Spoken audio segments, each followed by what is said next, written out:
Hey everybody, welcome to the Florida Springs Council's legislative session kickoff discussion. As most of you are probably aware, we are now in week 2 of the 2026 Florida legislative session. So we have a sense for some of the bills that are moving. We wanted to take the next hour or so talking about some of our priority bills, some of the bills that have already been moving through the Capitol. And I'm going to be covering some of those, but I'm also very happy to have FSC Communications Director Chloe Doherty here with us. Hey, Chloe, good to see you this evening. Thanks, Ryan.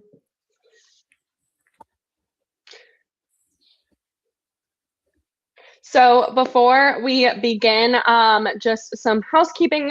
We will be answering questions at the end of the webinar, so you can leave those in the chat or comment section if you're on Facebook or YouTube. We are streaming to both platforms, and after the webinar ends, we will have this available to watch on our YouTube channel, Florida Springs Council. So you can watch the recording, go back, get a refresher on these bills as they move through legislative session if you want to stay engaged and get updates.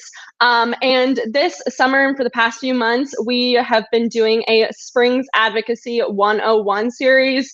That has been our monthly webinars that we've focused on diving into the programs and policies of Springs protection, talking about some of the big players, some of the past legislation that has passed that has protected our springs or failed to protect our springs. So if you want to learn more about the basics and some of the general concepts of springs advocacy, including how you can become a bigger springs advocate and learn some of the ins and outs, going deeper into the actual legislative process, I recommend going back and watching that series.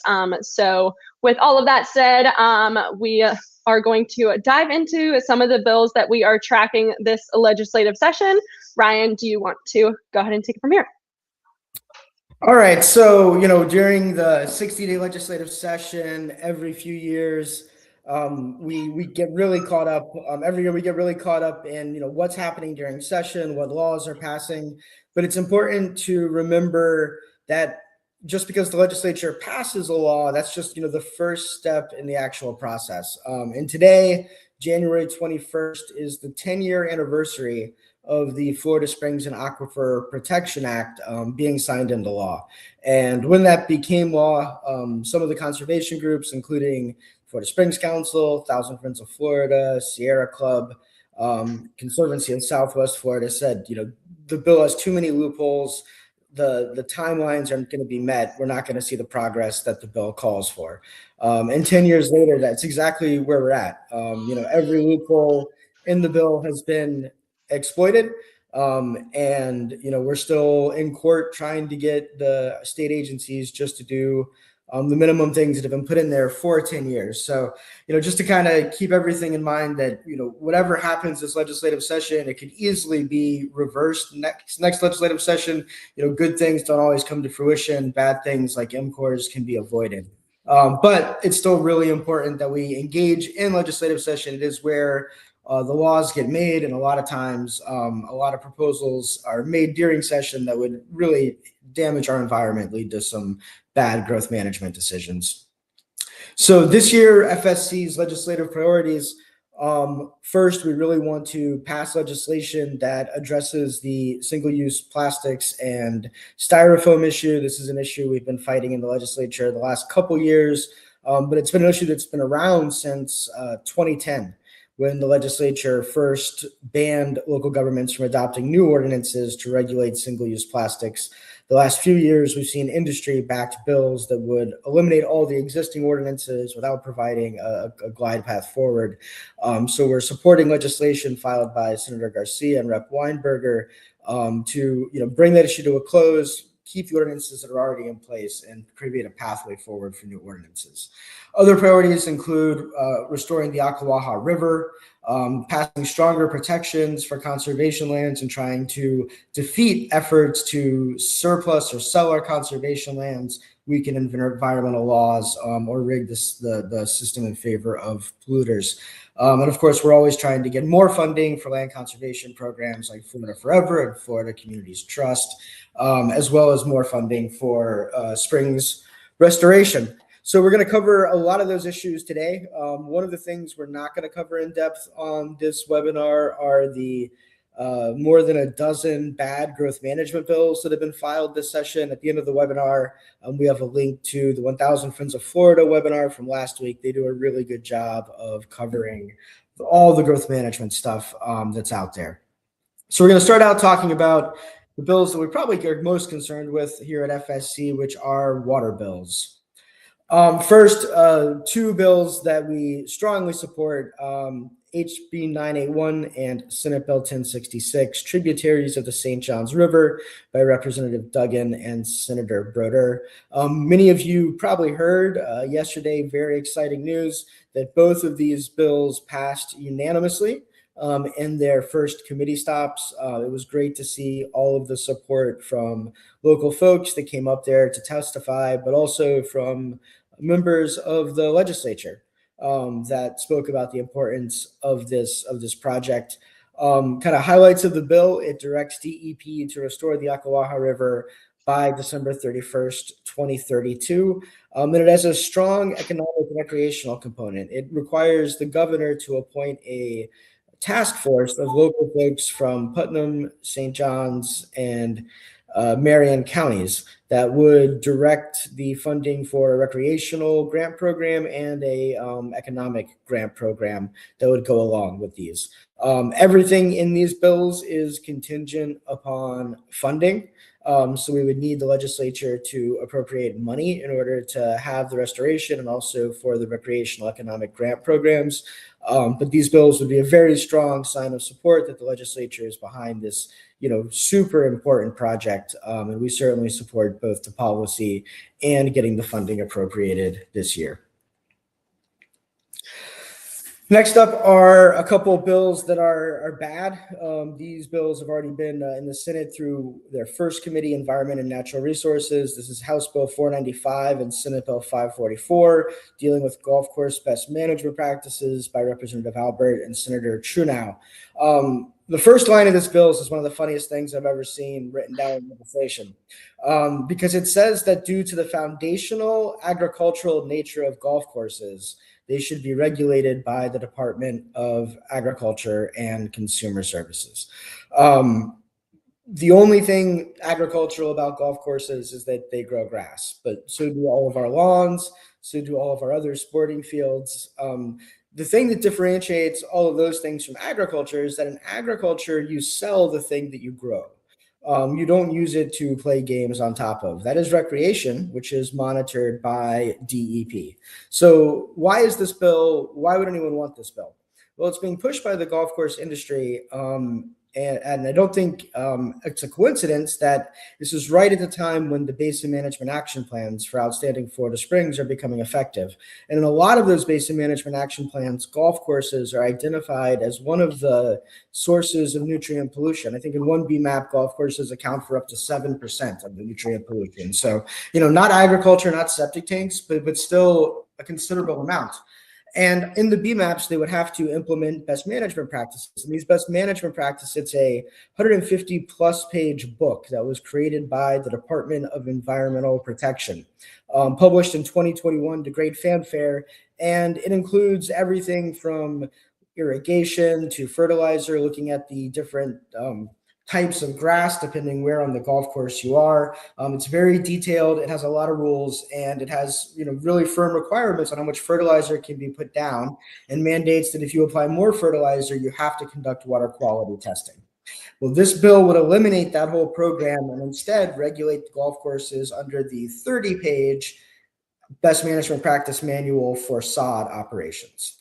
There are a litany of differences between a golf course and a sod operation. I won't get into all those now, but the point being, the existing DEP-led best management program for golf courses is much more protective and is actually tailored to golf courses, as opposed to trying to stick golf courses under sod. All this is, when we talked about 10 years ago, the Springs and Aquifer Protection Act passing, that's what led to the Basin Management Action Plans and having allocations. And that's what led to golf courses being told, hey, if you're in the basin of an impaired water body, you're going to have to reduce your pollution. And it took 10 years of groups like FSC fighting with DEP for us to get to this point where golf courses are finally being regulated. And what do?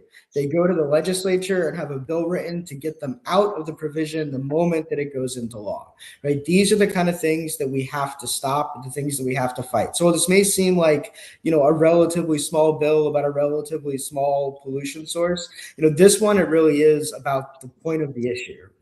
If we can't hold golf courses to account for reducing pollution, what hope do we have when it comes to big ag and developers? We got to draw a line in the sand. And that's why you're going to see FSC going hard on this one. And I hope we can get all of your help.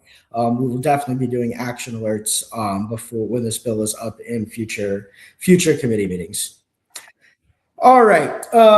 Another bill that we are opposed to, although not as strongly opposed, but also this is another result of the Florida Springs and Aquifer Protection Act, which mandated updated minimum flow and level recovery strategies for all of our outstanding Florida springs that are suffering significant harm due to excessive consumptive use permitting. So finally, after 10 years, we have the first MFL recovery strategy to be put forward for ratification under that law that passed back in 2016. And this is something FSC has been working on for at least 5 years. So they put out this recovery strategy. They have proposed it as an adopted rule, but now it has to be ratified by the legislature because it's shown to have an economic impact. This gives us an opportunity to amend the bill as it moves through the committee process. And it hasn't been filed yet, but these bills are almost always filed as a proposed committee bill. So we'll probably see this bill come out of either the Environment and Natural Resources Committee in the Senate or the Agriculture, Environment, and General Government Appropriations Subcommittee in the Senate, one of those two committees. Our big concern with this is that the whole recovery strategy relies on one project, the big JEA Water First project that we've talked about before, pumping 40 million gallons of treated wastewater every day from Jacksonville over to the Santa Fe River Basin to be used to recharge the aquifer and restore spring and river flows in that area. We are concerned about some of the possible water quality impacts, but assuming that those can be taken care of, which we've been told that they can, this is a good project to restore spring flow. But relying on this project that's still in the pre-planning phases and does not have any funding, we're looking at a multi-billion-dollar, decade-long plus project. You can't just rely on something that's that close, that's that far away in the future and say, hey, we can do all the harm we want now because that's going to make up for it. Because if something doesn't go right, if the project doesn't come to fruition, if they can't get the funding, then we're just going to be left with a deteriorated Santa Fe River. So we're going to be pushing for amendments. These are essentially the same things we've been asking DEP for 4 years to put into the recovery strategy, some of them which were actually in previous versions of the recovery strategy. And we just believe that the recovery strategy should prioritize the health of the Santa Fe River, not the large water users that have caused a significant harm so far. All right, a few more bills. Now, there's a lot of bills this year that we don't have positions on yet because they're highly technical. They've got some good or some good bad. We're still working on them. These next few all fall into that category. House Bill 589 and Senate Bill 698, on-site sewage treatment and disposal system permit bills by Nix and Martin. These are septic tank permitting bills. And it really has two provisions. One, it prohibits local government from requiring that a septic tank permit is issued before they issue the building permit. And two, it provides a 4-month window after DEP adopts rules governing septic tanks. When permits are not that are if you apply for a permit during that 4-month window, it's processed under the old rules, not the new rules. Now, the way the bill is written, it specifically applies to rules under Florida Statute 381.0065, and that is not where the Basin Management Action Plans are found. So this looks like it would not affect the Basin Management Action Plans and some of the septic tank protections that are set to go in place there, but it would affect septic tank permitting on a statewide level, especially in areas that are not within a BMAP. So we are tracking this one and really keeping a close eye to make sure that it's not going to affect the BMAPs, especially those ones that just went into effect for Florida Springs. Okay, the first of two sets of bills addressing PFAS. PFAS is a big issue this year in the legislature. Lots of pre-session committee meetings where it was talked about. The state has delayed doing anything about PFAS while they've been waiting for the Federal Environmental Protection Agency to take action. Year after year that has not happened. Year after year, the state is delayed. And this year, there's some bills that would hopefully stop that delay and get the state to take action while we wait for the feds to catch up. So these bills by Representative Long and Senator Berman, House Bill 855 and Senate Bill 1058. These are kind of the more comprehensive of the four bills. These ones do instruct DEP to establish statewide target levels for PFAS while EPA establishes national standards. And they also ban almost all of the Class B firefighting foam uses. Firefighting foam has been found to have a lot of PFAS, so it's kind of one of those major sources that we can address in the short term. The second set of bills on PFAS, HB 1019 and Senate Bill 1230 by Rep. Connerly and Senator Harrell. These are the Republican bills. One of them has already passed its first committee this week in the Environment and Natural Resources Committee. Much less comprehensive. These ones also address the Class B firefighting foam that has the added PFAS to it. And it requires all public wastewater utilities that dispose over 25,000 gallons a day to conduct at least one biosolid sampling for PFAS each year. But what it does not do is adopt the statewide rules that have been put on hold while Florida waits for the federal government to act. All right, we also have very closely related 4 sets of bills on biosolids management. This first set is by Rep. Schoaf and Senator Bradley. To jump ahead for a sec, the reason we have several bills working on biosolids management is because of another bill we'll talk about later, which is the Department of Agriculture and Consumer Services Agency bill. That bill has a provision that bans everything but Class AA biosolids, which are essentially biosolids that are treated to the level of fertilizer.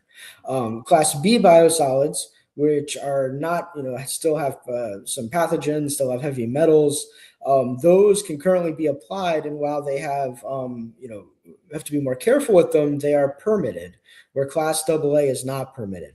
So the concern is that by eliminating all the other biosolids, and for those who don't know, biosolids, this is the polite term for sewage sludge. This is the stuff that is pumped out of everyone's septic tank. So really nasty stuff. To deal with this loophole where Class AA is not regulated, these bills are attempting to put in some kind of regulation around Class AA because we're going to lose all regulation when Class B goes away. So complicated issue. This bill does set up a framework.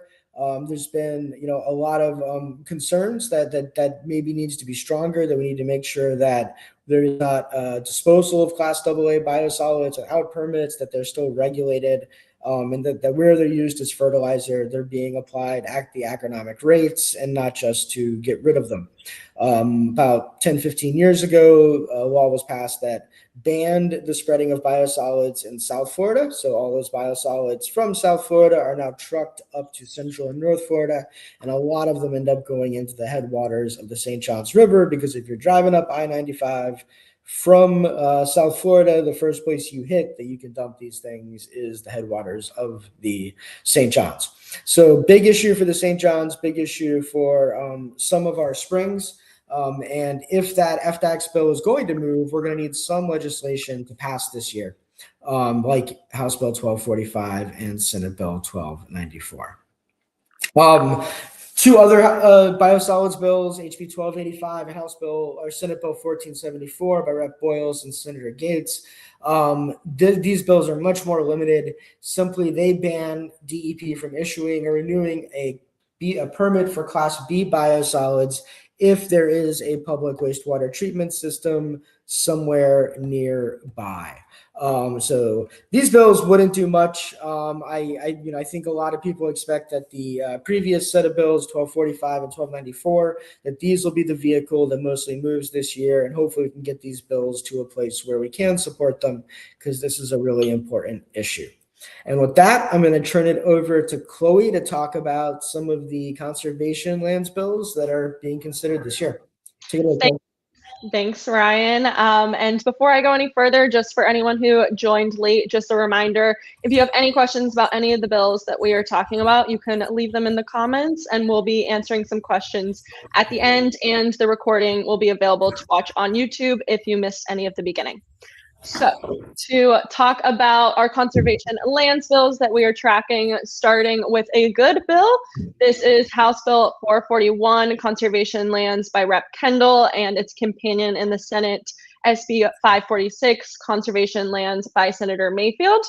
Just to back up and give some context, some of you may be aware or have been engaged on this issue, but last May, news broke of a proposal to swap 600 acres in the Iguana River Wildlife Management Area for scattered acres in a different part of the state with less conservation value. And when this issue came to light, advocates joined together to ultimately stop the proposal. It was withdrawn, but there was a lot of concerns with the process of land swaps and surplus lands, and how there was minimal notice for the public. And so Representative Kendall, she stood with advocates, made a commitment to make sure that there was more oversight in this process in the future to keep our conservation lands protected. And so that's how these bills came to light. And ultimately, they give the public more time to be involved in the process by creating a mandatory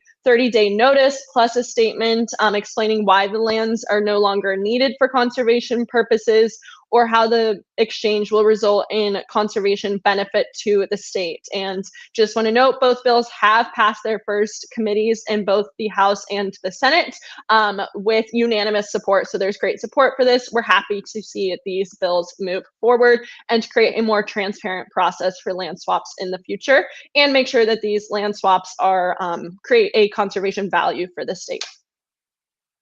And the next bills, unfortunately, we have some bad conservation lands bills as well. House Bill 1421, cattle grazing on state land by Representative Albert, and Senate Bill 1658, cattle grazing on state lands by Senator Trudeau. Now, these bills require state agencies to lease publicly owned conservation lands to private entities for cattle grazing if the agency determines that the lands would be suitable as part of the land management plan.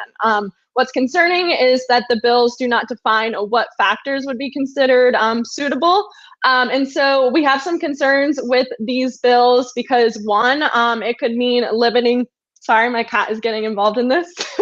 It could mean limiting public access to some of our conservation lands by opening up cattle grazing on some of our conservation lands. It also could have harmful impacts on water quality and impaired spring sheds like Rainbow Springs, Silver Springs, the Swanee River Basin.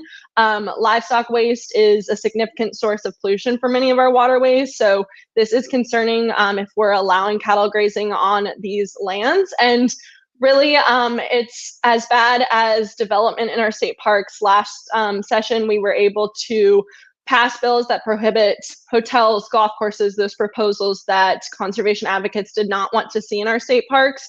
This would also be detrimental to our conservation lands in those areas as well. So these are two bills that we will be fighting against and be calling on advocates to help us stop these bills from passing. And then also wanted to note, the rural counties bills. So this is House Bill 723, rural counties by Representative Abbott, and Senate Bill 250, rural counties by Senator Simon. These bills are slightly different. They are not identical bills, although they are companion bills. Starting with Senate Bill 250, this was a priority of Senate President Albritton last year and this year. It already passed the Senate floor. It flew through the legislature already. And this bill creates more opportunities and advancements for rural communities, creates the Office of Rural Prosperity, some grant programs. So it really has some great opportunities for our rural areas across the state. What we're concerned about is a provision in House Bill 723 that is not in the Senate version.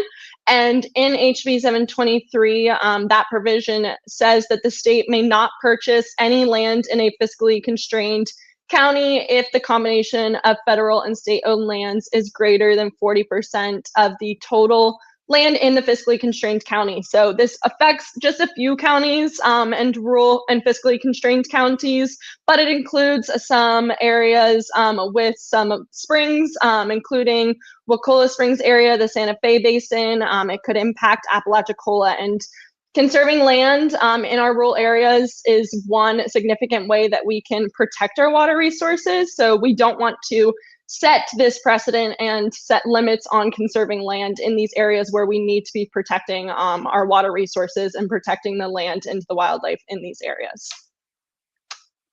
And next, moving on to state agency bills. Ryan, do you want to walk us through some of those? Absolutely. So I'll say at the jump, a lot of these are all very large bills. So we're by no means going to be talking about everything that is in any of these bills, but we're going to be kind of hitting the highlights or the lowlights depending on the issue.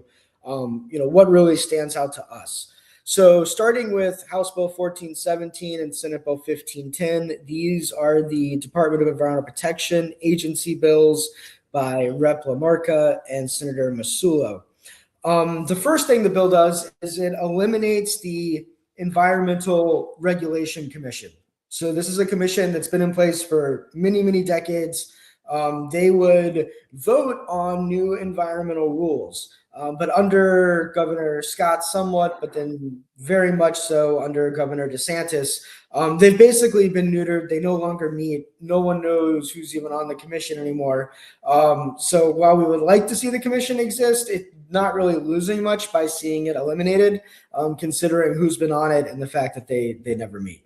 The other thing the bill does is it moves the Florida Communities Trust.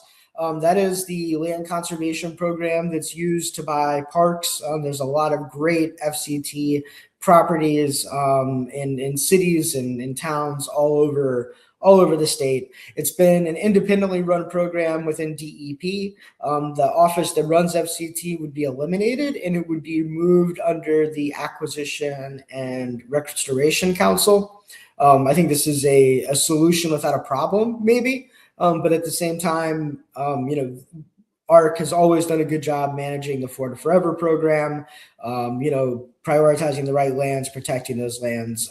So it's tough to see any negative consequences coming from that, but it is curious why that's happening.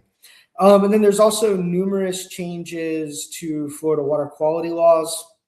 One of the big ones that I'm not too concerned about, but is in there would exempt properties over 10 acres from having to follow septic tank regulations and basin management action plans, except for septic properties over 10 acres that are within the priority focus areas of outstanding Florida springs. And typically when we think about the problems with septic tanks, it's not having septic tanks on big rural properties. It's when you have, 1 acre, half acre, quarter acre lots, or you have septic tank after septic tank after septic tank. So I think that makes sense to help prioritize getting rid of some of the biggest bang for your buck septic tanks. An area that we do have a lot of concerns about is a provision that would create 60 days after BMAPs are adopted by secretarial order before they actually become effective. Florida is already so far behind on addressing our water quality problems. These BMAPs take 5 years to develop. They go through over a year of public workshops. Then there is a comment period. There is the ability to challenge. There's no excuse. Nothing good comes of delaying BMAPs going into effect, except that it allows polluters to get more septic tanks in the ground, allows more pollution, and delays the restoration of the springs. So that's a bad idea. And then finally, one thing that anyone who looks at the bill will probably notice is it eliminates all of the prohibited activities within outstanding Florida Springs BMAPs, and it moves almost all of those over into the general water quality statute. The one thing that really is left out is the part that addresses biosolids. So we're going to have to track all those biosolids bills. If everything happens that we expect to happen with biosolids, then we won't lose anything by not having that carried over. But it's definitely something that we're going to be tracking closely. All right, the next one is the Department of Agriculture and Consumer Services bills. We've been talking about these, the provision that eliminates Class B biosolids. This is House Bill 433 and Senate Bill 290 by Rep. Alvarez and Senator Trunow. The Senate bill has already passed through 2 committees, the Agricultural Committee and the Fiscal Policy Committee. It has 1 committee stop left. So besides the biosolids language, there's also a provision that allows DEP to surplus state-owned conservation lands and then sell them back to agriculture with a conservation easement. But it doesn't apply to state parks, state forests, or wildlife management areas. So the vast majority of our state conservation lands and the vast majority of those that we have public access to would not be impacted. But it would definitely lead to some current conservation lands being put back into agriculture. And moreover, I just think it sets a really troubling precedent about getting around the requirement that if we're going to surplus conservation lands, we should have ARC making a finding of no conservation value. Finally, there's some language that's really concerning, especially to our friends in the Everglades advocacy world, that broadens an existing statutory provision related to the disparagement of agricultural products. Currently, there's a provision in state law that is a separate disparagement punishment for saying things that you know to be untrue about perishable agricultural products. And this would expand that law to also cover non-perishable agricultural products. And a lot of folks are, concerned that this is related to efforts to stop sugarcane burning, other activities like that down in South Florida. And the last one under agencies is the Water Management District bills. These are similar to bills that were filed last year. We have House Bill 701 by Rep. Connerly and Senate Bill 1120 by Senator by Brodeur.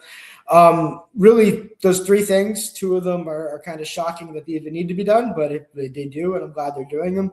The first one prohibits governing board members or water management district executive staff from accepting expenditures from lobbyists or principals. I think you can pretty easily read expenditures as bribes there. So be good if we could make that illegal. And it also requires the water management districts to have a quorum and defines what a quorum means, which has been an issue at times during Governor DeSantis's term in office when he has not even bothered to appoint governing board members to fill the seats. But most importantly, something that we really support is a provision that would allow the water management district governing boards to place a referendum on the general election ballot where voters can choose to increase their property taxes to fund water restoration projects. Since the water management district budgets were slashed back in 2011, none of the districts have raised their rates. So we're still kind of stuck 15 years ago there's a lot that needs to be done, and a dollar doesn't go as far as it used to 15 years ago.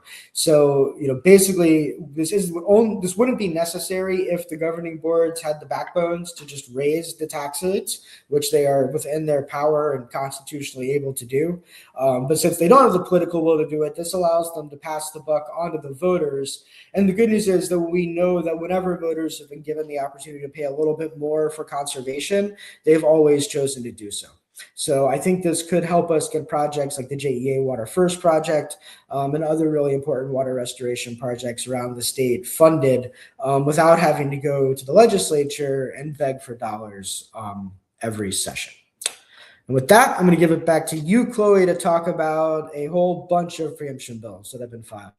Yes, so these are bills that would limit local governments from enacting rules and regulations. Some of these bills tie the hands of our local governments. So gonna dive in, but starting with a good bill. This is the good auxiliary container bills that we have been sharing about. This is HB 575 auxiliary containers by Representative Weinberger and Senate Bill 240 auxiliary containers by Senator Garcia. Now, taking a step back to give some context on this issue, in 2008, I believe, the Florida legislature passed a law that preempted local governments from regulating single-use auxiliary containers. And so local governments could not adopt new rules, but the ones that were already on the books were allowed to continue.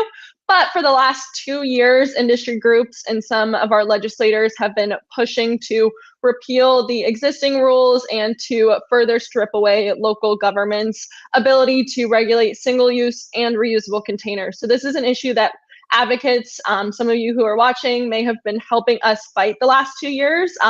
We fought it up until these final hours of the 60th day of the legislative session last year.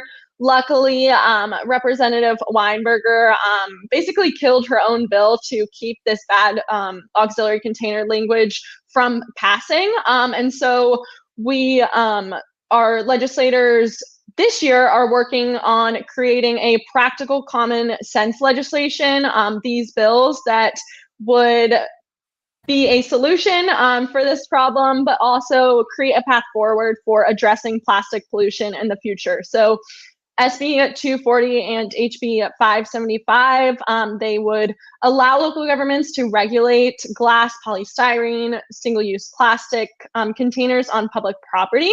They also grandfather in our existing local ordinances and prohibit the sale or distribution of certain single-use containers in state parks. So this is how FSC first got involved in this fight 2 years ago, because the bad auxiliary container bills would have stripped away the regulations that exist in our state parks. So for example, if you go tubing down the Chautauqua River, you can't bring plastic bottles, you can't bring plastic bags.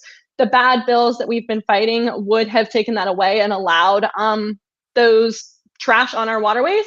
So that's how we got involved. This bill addresses that issue, and it also finally would require FDP to develop a marine debris reduction plan and a uniform ordinance for single-use containers that all local governments can adopt moving forward. And we're happy that SB 240 has already been heard in its first committee. It had great support, passed unanimously.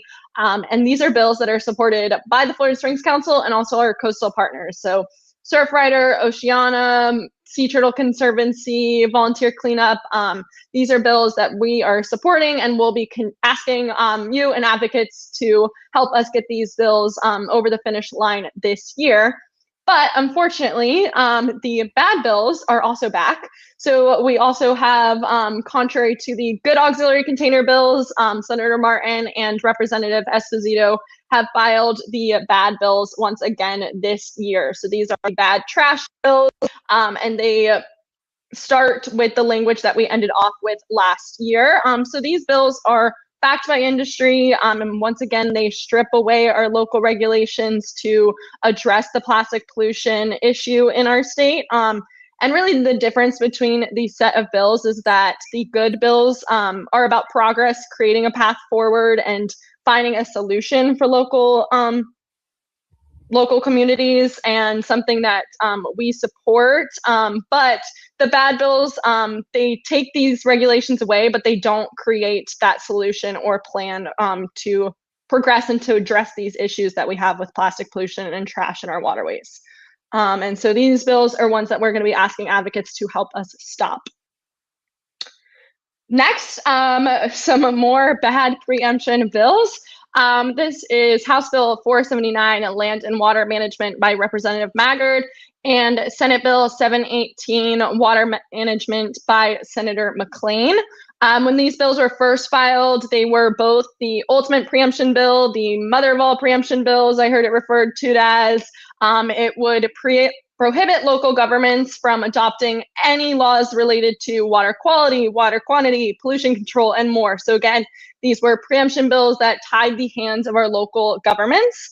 But in its first committee, HB 479 was significantly amended and narrowed. And now focuses on local wetland buffers. So the state has minimum requirements for development on uplands, but some local governments have more protective buffers. HB 479 looks like it intends to get rid of some of those wetland setbacks that go beyond the state minimum. It does say, as it's drafted, that local governments can't prohibit adjacent development outside a certain wetland buffer.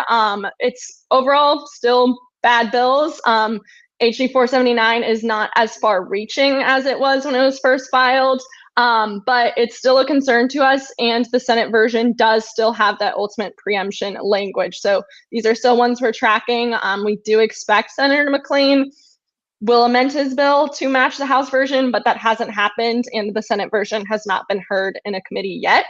But HB 479 has passed its first committee with that amendment. And then moving on to another really bad bill, a really bad development bill. This is HB 299. Ryan's smiling because it's so bad. Blue Ribbon Projects by Representative Mello, and Senate Bill 354, Blue Ribbon Projects by Senator McLean. So this bill creates the land use designation Blue Ribbon Projects for development projects that are 10,000 acres or greater and to meet certain requirements. That includes 60% of the land being set aside as reserve area and at least 20% set aside as affordable housing. It does require local governments to administratively approve development applications that meet these requirements. So that's where the concern and issue comes in. It's automatic approval for large-scale developments that are the size of some new cities in our rural areas. And it does this despite local government's comprehensive planning and land use regulation. So although we may agree with setting aside 60% in reserve areas and need more affordable housing, we should not be doing it by circumventing our local government comprehensive plannings and taking away the public's ability to have input on these decisions. And also, reserve area is not necessarily conservation land. It can include utility sites, it can be productive agriculture, reservoirs, or environmental conservation or parks and recreational activities. So these are really bad bills.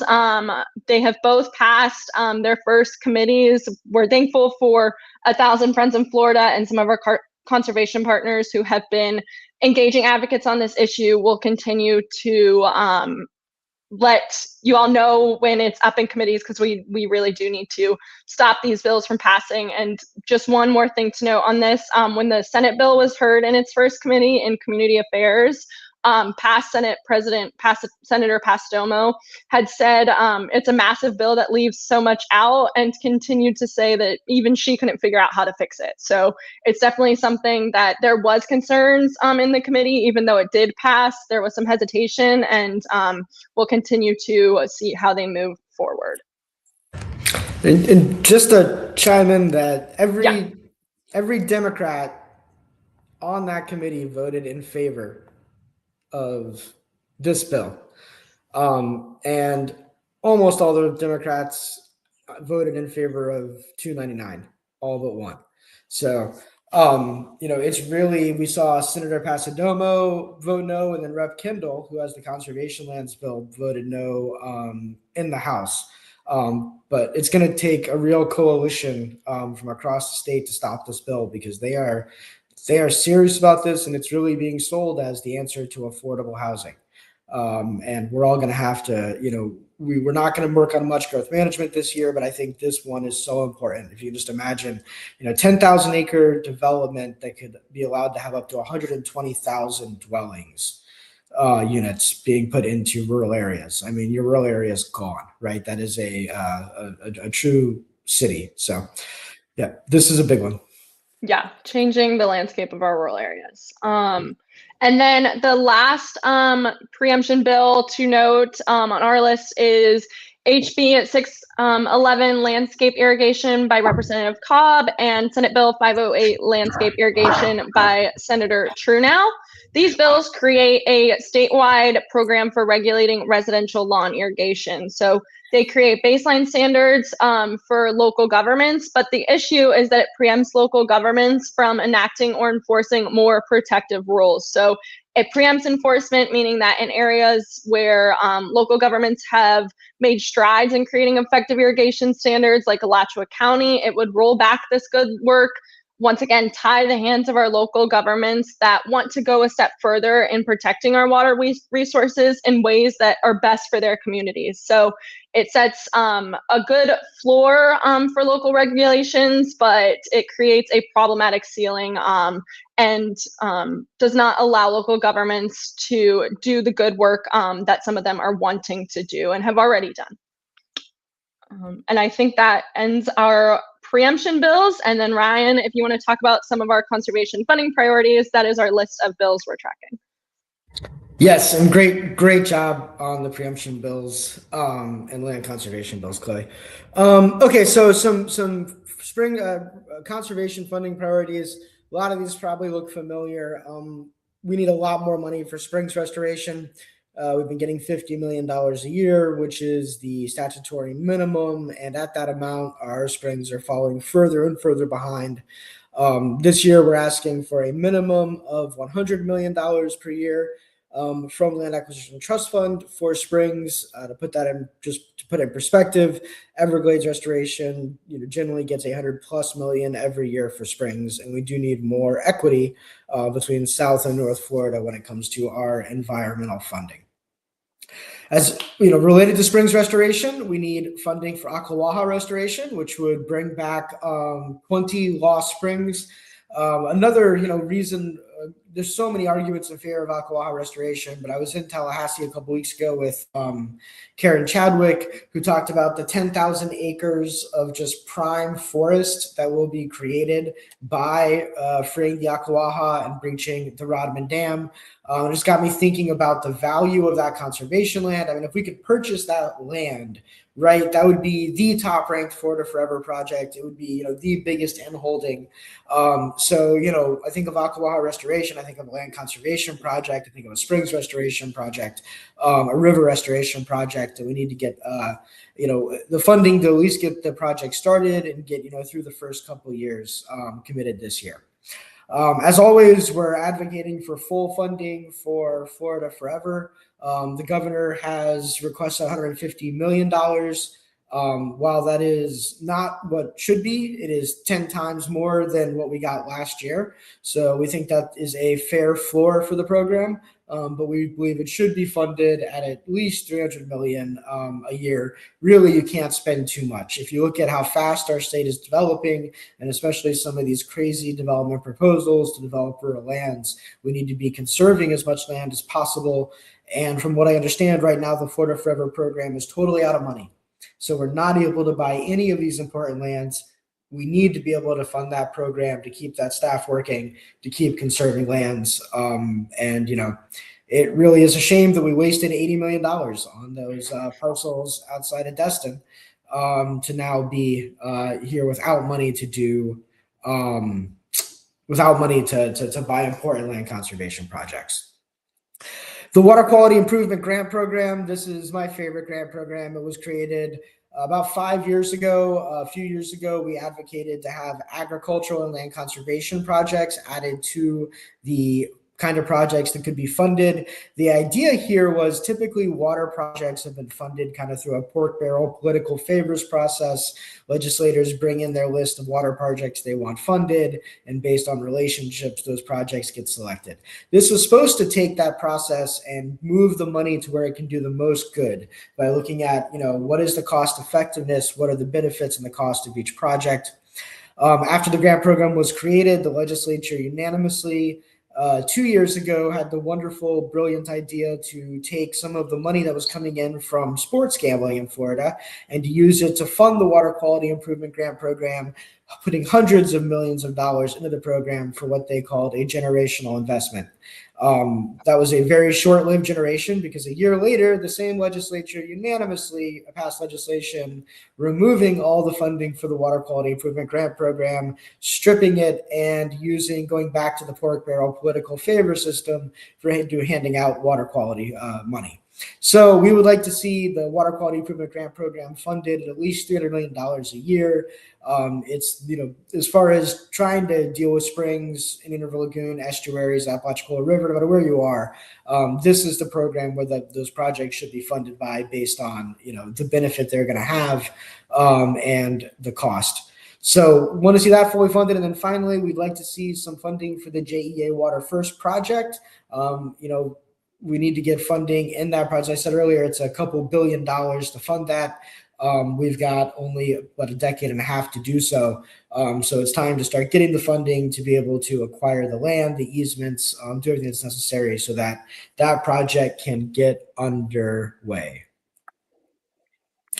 All right, and as promised, if you want to hear more about all of the terrible growth management bills currently being considered in the Florida legislature, check out the 1000 Friends of Florida webinar that they did about 2 weeks ago. You can find that at the link there or at their website. They did a great job walking through the growth management bills, as always. Chloe?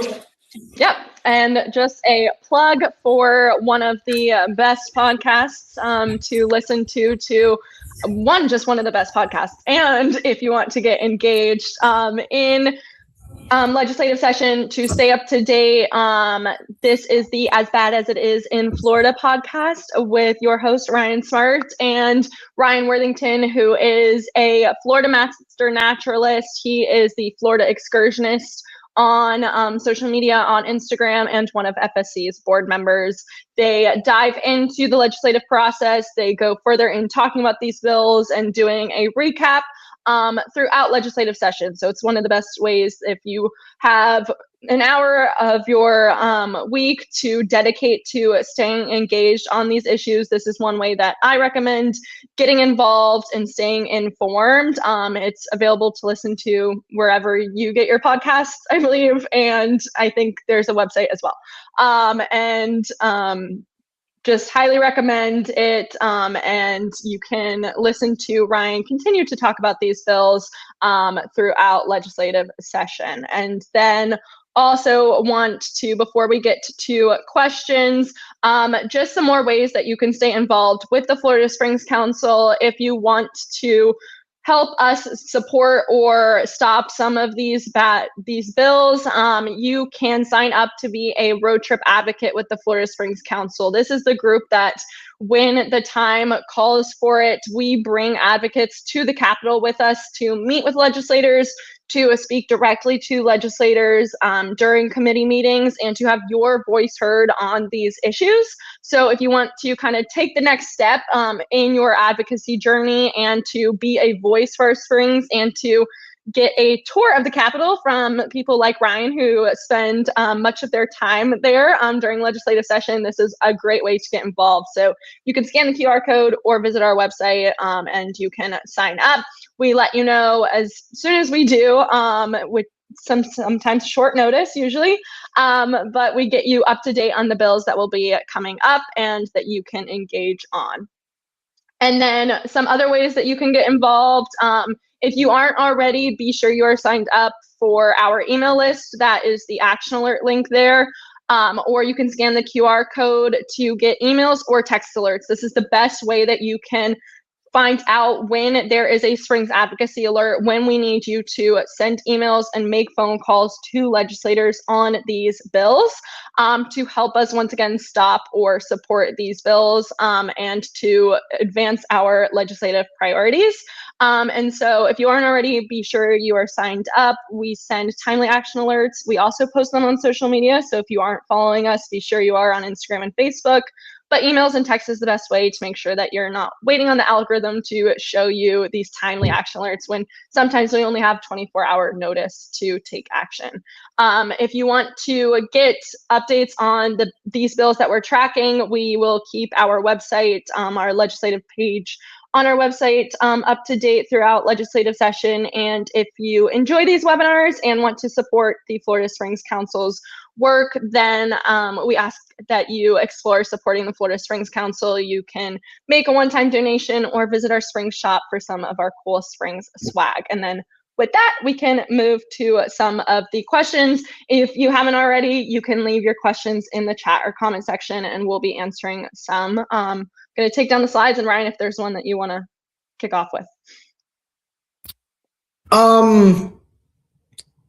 Hey, Laura Castles asks, how does Albritton feel about Blue Ribbon Project's impact on rural lands? I don't think he's made any statements publicly about it, and I certainly wouldn't speak for him.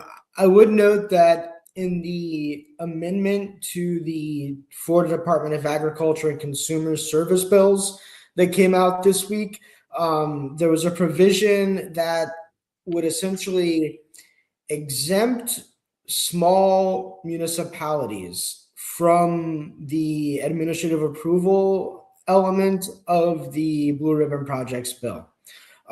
So at the very least, I think it's safe to say that Senator Truenow, who put forward that amendment, and Rep. Albert, the two folks that have those bills, have some concerns about the impact, because those provisions at least appear to be a direct response to the moving of Blue Ribbon Projects and also some of the other growth management bills that have administrative approval or preemptive government decision making.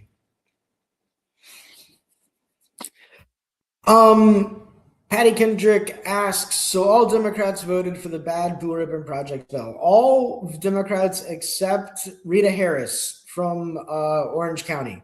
Rita Harris from Orange County joined Representative Kendall in voting no in the House, and only Senator Pasadomo voted no in the Senate.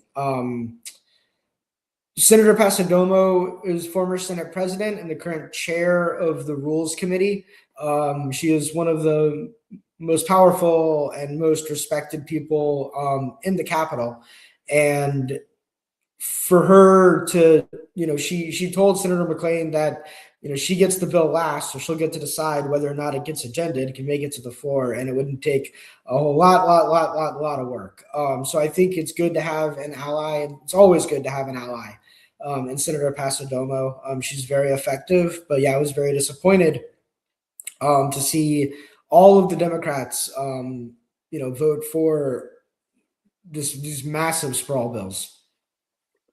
I'll just note on these committees, so they have both been to, I believe, one committee each, and it's the Democrats that sit on those committees. I think they each still have 2 more committees, and hopefully we can push some to vote no and follow Senator Pasadomo. Absolutely. All right, any other questions?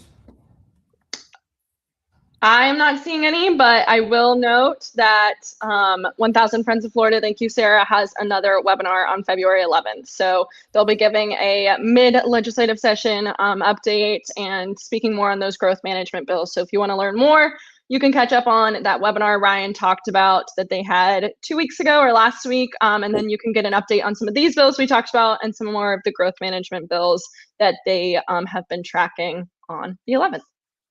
And we'll be back in February to update you on these water and land conservation and preemption bills. So take a look out for that. Thank you very much for being here, and thanks for all of your help in protecting Florida's environment during the 2026 legislative session.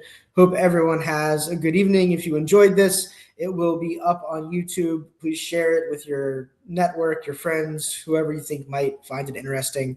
Everybody have a great night. Thank you.